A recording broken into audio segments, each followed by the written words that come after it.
May lalaki si nanay. Yung tunay na ama ni Tanggol. Ano? May iba pang ama si Tanggol? Ang tunay na ama ni Tanggol, si Mang Rigor. Hindi siya ang tunay na ama ni Tanggol. Si Ramon Montenegro. Kaya naman pala demonyo yung Tanggol na yan eh. Paano? Ako pala ng pinakamalaking kriminal ng Quiapo. Di ba yan yung kalaban natin? Oo. Ibig sabihin yan, big time na si Tanggol. Anak siya ng leader ng pinakamakapangyarihang sindikato. May hirapan tayong kalabanan sa Tanggol at mga Montenegro. May hirapan talaga tayo niyan. Itong si Don Lucio hindi nakapalag doon sa Squid Game eh. Kina Montenegro pa kaya?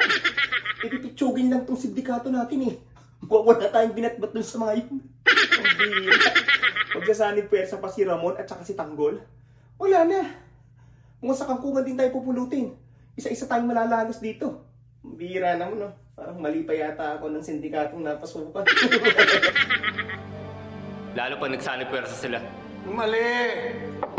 Mali ang mga iniisip ninyo. Bakit ninyo katakakutan yung mga Montenegro? Ha? Malalamangan at malalamangan natin sila! Bakit ikaw, Tay? Hindi ka natatakot? Kunwari ka lang eh. Nabado 20 ka rin eh. Ayaw mo pang aminin na pipitsugin lang talaga itong sindikato natin. Bukas pa kalawa, tinan mo tayo napupulbusin ng mga yan. Pero ano, handa ka na bang harapin ng kapatid mo para sa pamilya natin? Lakas din ng fighting spirit mo, Tay.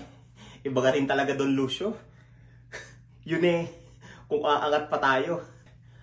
Baka bago pa tayo umangat eh. Mapulbos na tayo dito ng mga Montenegro. Isa-usapan naman yun si Tanggol. Tapos magsasanib pwersa pa sila ng tatay niya.